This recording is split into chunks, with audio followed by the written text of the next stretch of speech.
Coming up on this episode of Common Denominator. The week after the invasion started, we were reading a really interesting book on the Canadian military and the Normandy campaign. And I think one thing that struck me about that book was the vulnerability of tanks without infantry and the limits of air power. And I was struck that didn't the Russians learn the lesson that's well established about how you use tanks in battle?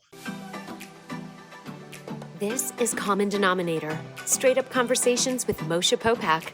Relying on critical thinking and open-spirited debate, we invite you to find common ground on everyday issues and encourage you to be bold, to be optimistic, and to take action. To learn more, head to MoshePopack.com, and we'd be so grateful if you'd like, share, and subscribe to the show. Now, here's your host, Moshe Popack. Hi, everyone, and welcome to the show. This week, finding common ground to better understand and prevent war. My guest is Dr. Kurt Piehler, an associate professor of history at FSU, the director of the Institute on World War II and the Human Experience, and the author of a religious history of the American G.I. in World War II. He'll examine the Russian-Ukrainian conflict through the lens of the Second World War and shed light on why wars start, how they're won, and what dictators have in common. Dr. Piehler, welcome to the show. Glad to be here. What parallels do you find with World War II and currently what's going on with the Russian-Ukrainian conflict? I think if there's one parallel, I think Americans in the 1920s and 30s really wanted to avoid involvement in another war. Unlike today, we were very much an isolationist nation. At least we had no formal political alliances outside of the Western Hemisphere. We almost passed a constitutional amendment in the 1930s saying you would need a national vote whether you went to war or not, and that barely failed in Congress. And most wars after 1945 really are civil wars that the great powers get involved in. And this is sort of, I think, an unparalleled invasion of a sovereign country with clear recognized borders, member of the United Nations that has been aggressively attacked. So I see a lot more parallels to 1939 than most conflicts. It's actually a little bit scary. I'm just trying to think. I'm searching through and I'm trying to see in the media what is it exactly, just so we can lay out the framework, what is it exactly that Putin is looking to accomplish? I'm sort of curious what he is trying to accomplish. I mean, the little I know about the Soviet Union is or Russia today, it is a country that's a demographic disaster. It has a shrinking population.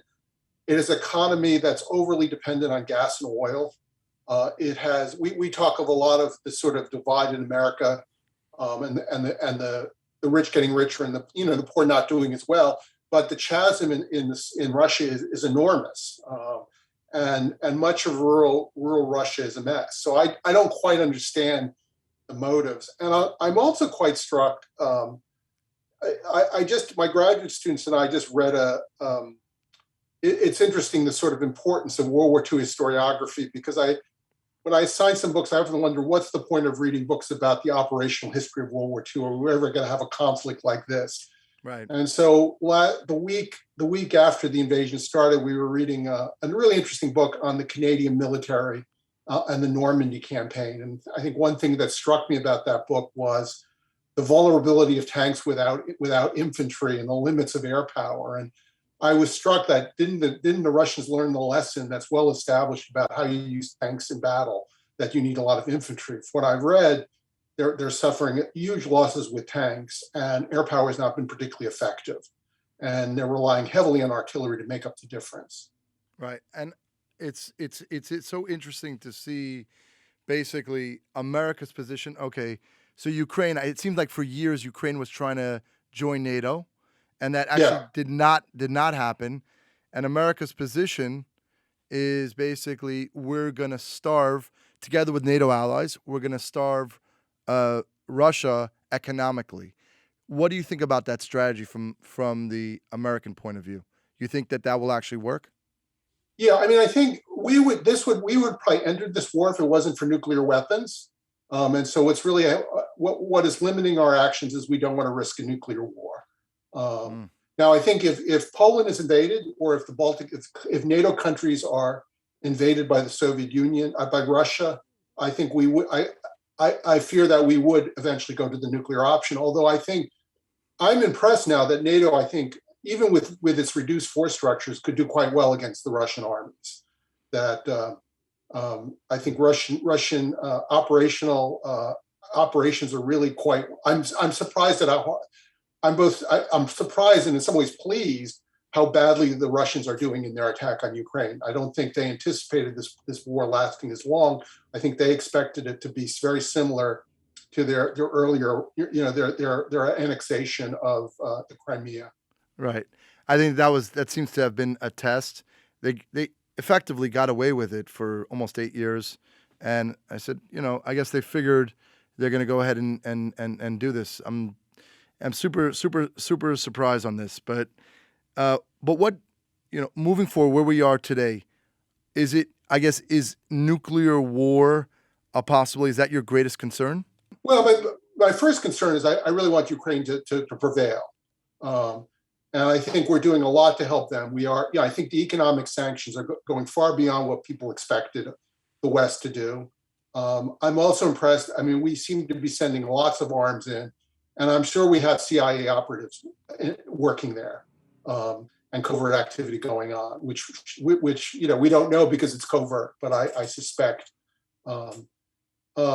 And I think basically Putin is a war criminal, and I think he will have a hard time traveling outside of his sphere of influence because I think he potentially will be arrested. Yeah, and I'll be just curious how the Russian economy will hold up with these sanctions over time. I thought that was a pretty smart strategy, as you're seeing in Germany or Italy, and where these Russian oligarchs basically they're getting the sanction, they're getting their super yachts and their planes being taken. I think that's an interesting strategy because the possibility that they'll end up actually turning on Putin. I think one of the lessons Putin is learning, which is a lesson I think from World War II, is when democracies are aroused, such as during World War II, after the Japanese attack on Pearl Harbor, after the attack on 9/11. You don't want the fury of democracies, and I'm just struck by, actions that are, the fact that the German left decided to basically break, decades worth of policy towards Russia that dates back to engagement with the Soviet Union before that, and voted to increase defense spending and basically start cutting economic ties is really indicative of the fury of democracies. I think Western leaders realize that this is a threat to the international order we haven't seen since World War II.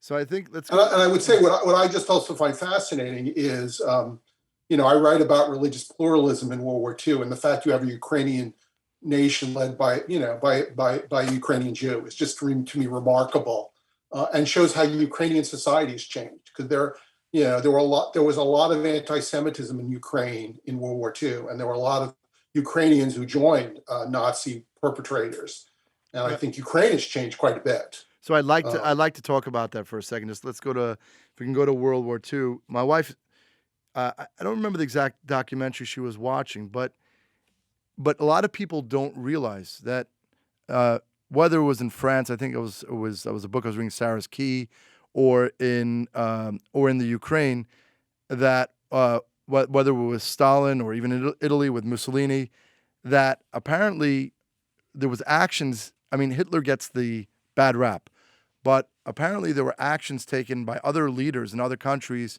that were highly, real tragedies that were happening. The thing with the Holocaust, there were definitely perpetrators from other countries. I mean, the Vichy government passed anti-Semitic. The Vichy government surrendered. The French government surrendered. It signed an armistice with Germany. It's passed anti-Semitic legislation, and it rounded up Jews for the Nazis. Although it would be said there was such public protest, much of their actions was not taken against French Jews, but against Jews from other countries that were in France, because there was a public outcry. Um, but yes, there were those who, for example, you have the courage of the Danes who managed to, the majority of Danish Jews escape. But there were also, you have to be honest, the Germans were sadly not the only perpetrators. There were a number of other perpetrators. And I've always been struck by Roosevelt's actions. I mean, after Kristallnacht, we were the only country to recall our ambassador in protest. We never sent a German ambassador back to Germany after Kristallnacht. And it's very clear Roosevelt, saw the Nazis for who they were. And despite all the limitations of immigration restrictions, we took the greatest number of refugees in the 1930s and early 40s. Right. So I do. I live here in Florida, and I just know that story when the ship came and we turned it back. Well, who really turned that ship back is those passengers were supposed to land in the Dominican Republic, and they should have been admitted to the Dominican Republic.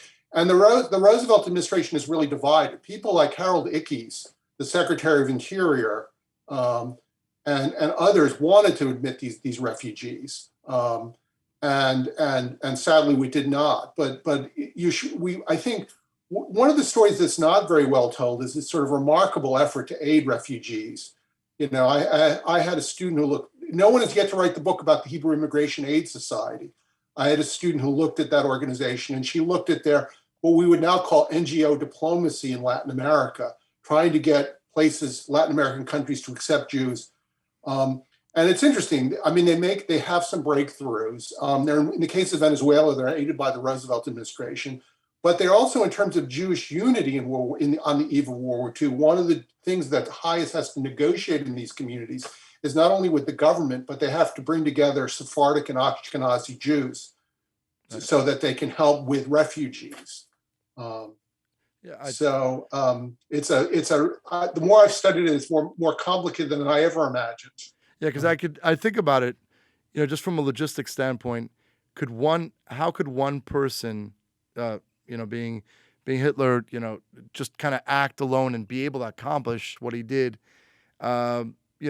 It just seems like a lot. It wasn't just Hitler. It was a whole. I mean, he managed to totally corrupt German society and co-opt most institutions. So most institutions that should have stopped this did not.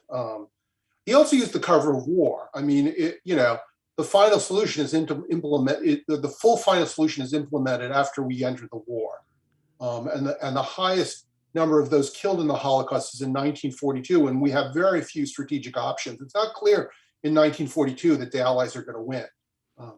Yeah. Tell us, I know you wrote a book, A Religious History of the American G.I.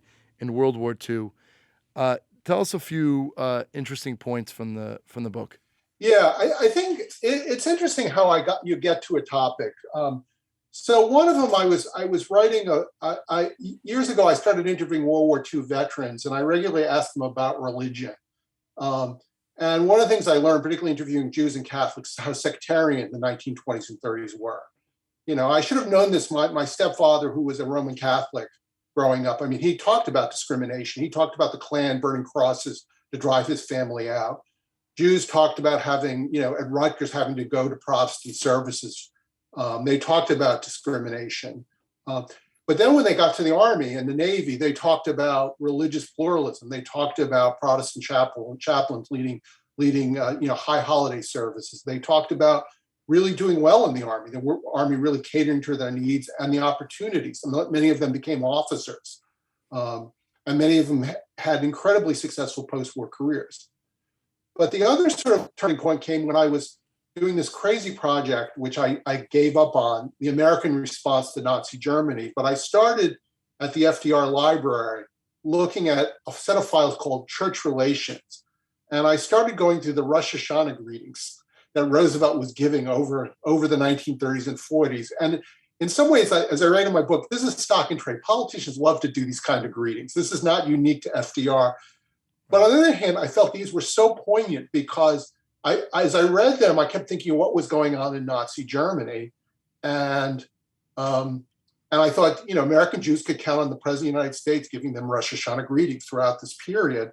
And then I was floored by Roosevelt's embrace of religion pluralism and his view that American society is strengthened by religion, that religion is a good value for a liberal society, it should also respect differences. And he really practiced what he preached. I mean, his relationships. I mean, some have argued he was anti-Semitic, but I'm sort of struck by his close friendships with his advisors, particularly with Samuel Rosamond, who Rosamonds moved into the executive mansion when he was governor. And Rosamond said of Roosevelt, it didn't matter whether you're a Catholic, Jew, or Protestant. It didn't care if you came from wealth or from a more modest background. He treated you, those issues weren't crucial. The fact is, if you were his friend and you were his advisor, he treated you with dignity and really cared about you. Yeah, I think for me, the way I see religion or belief in something greater than self, it sets up the framework for courage, for meaning, and especially when you're out in the battlefield, right? So you have this the idea of a better day, of hope. I would definitely agree. I mean, one of the things that the American GI was from a pretty cynical generation. They had read the Lost Generation literature growing up as kids. They had seen All Quiet on the Western Front. So, and in fact, when they were surveyed by social scientists, they did not like flag wavers. But where ideology comes in is with the chaplains, with the Protestant, Jewish, and Catholic chaplains, because they all embrace the four freedoms. Almost all of them embrace the four freedoms and the ideological struggle. And you read their sermons, you read their letters of condolences, you realize their recollections. They're really giving meaning to the war, why these sacrifices matter, particularly at funerals. And I think if it's correct, during World War II, they would actually send chaplains and rabbis out into the battlefields to really kind of motivate the troops. Yeah, I mean, there was a divide within chaplains. So chaplains were not required to be on the front line, but many of them were. So you have a chaplain like Rabbi Eichhorn, who was the founding. He founded the synagogue in Tallahassee, and he was the first Hillel rabbi. I mean, he made it a point to be close to the front lines, and he looked down on those chaplains who had their really polished boots and well-groomed uniforms. And there's, one of the things I write about in my account is this Catholic priest and Episcopal priest, these two chaplains sharing a foxhole in Iwo Jima. And the Protestant, the Episcopal chaplain felt bad that he didn't have what was called reserve communion to give to Protestants, whereas the Catholic chaplain was well prepared to give communion to Catholic boys. He didn't think Protestants would want communion the way they ended up wanting communion. So yeah, there are a lot of chaplains who are very heroic and stay very close to their men. I know it was just always a thought of mine about all wars throughout history, and maybe it's just me being naive, and I know it's higher levels of issues, but I always think that maybe wars can be avoided, and it's just a lack of communication or miscommunication. Yes, very, very high levels of miscommunication, but it seems to ripple effect, because I don't think anybody wants to go to war. Maybe some sort of compromise. I know I'm simplifying it, but it just seems that way. I've always thought that way. I think some wars could be avoided. Let me put it this way. I think we could have potentially, the odds were long, but I often think we could have negotiated a settlement with Japan. We were negotiating with Japan all the way up to Pearl Harbor. I think war was inevitable with the Nazis, and I think Roosevelt realized that very early. But I think Japan could have gone in a different direction. And I think, certain wars, yes, could definitely, I think it is miscommunication. Although I think one of the things that World War II changed everything, the World War I and World War II changed everything, it discredited the notion of war as a positive good. I mean, nations, until World War I, regularly went to war for territorial gain. And World War I and World War II are so awful that there's been, I think, a real effort to sort of ban aggressive war. And the result is most of the wars we've seen since 1945 have been civil wars. And I just want to go back to the, how religion could be seen on the other side, flip it on its head, that wars have been fought over religion historically, right? So I guess we can take religion as a great unifier and then differences of religion as the catalyst. Yeah, I mean, Roosevelt said before we enter the war, he reads a piece of British propaganda, which is both false and true at the same time. He read this piece that said, if the Nazis come to power, they will destroy all religion. He says this in the fall of 1941, before we've even entered the war. What I was stunned by, when soldiers were asked why we had to fight the Nazis, they were asked this question: if the Nazis came to America, the great majority agreed with Roosevelt, they would destroy all religion. And even a greater number thought this would not be good for religious minorities, particularly Jews. And I was even more stunned.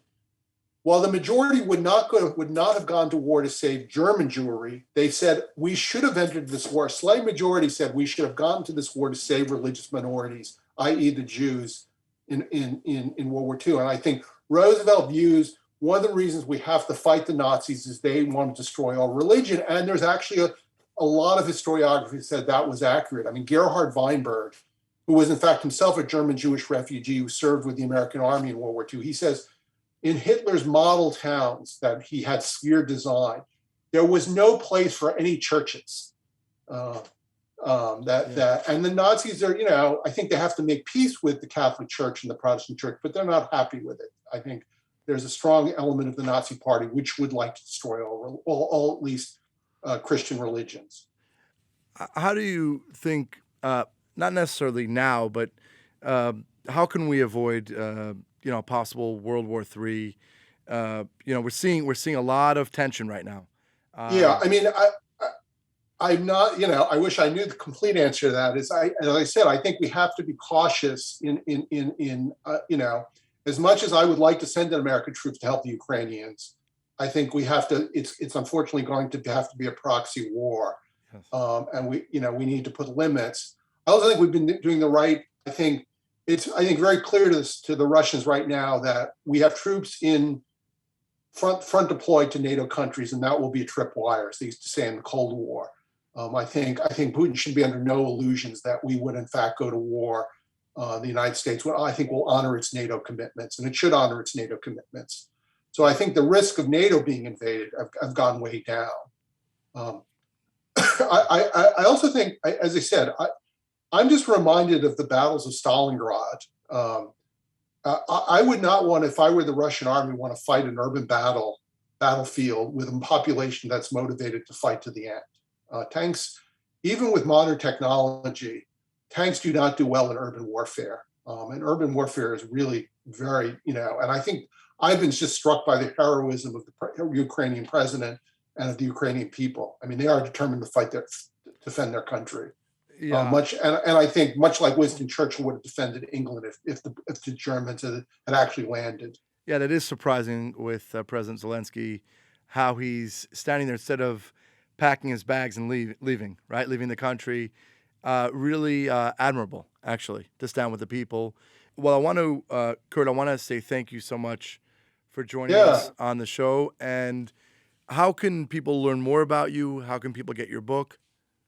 Yeah, my book is available, the usual Amazon and Barnes & Noble, Religious History of the American GI and World War II. The Institute on World War II, which I direct, there's a biography of me, and it's easy to find my email. So if you ever want, I try to answer all my emails in 48 hours, but if I don't answer your email, just email me again with my apologies. So I'm pretty easy to find. Well, thank you so much, Kurt. It's really, really been great. Thank you. Very much enjoyed this. Thanks for listening to the Common Denominator podcast. Join us next week for another inspiring, impactful, and empowering conversation. To learn more about Moshe, head to MoshePopack.com. If you enjoyed this episode, feel free to share it. And we'd be grateful if you could rate, review, and subscribe to the show.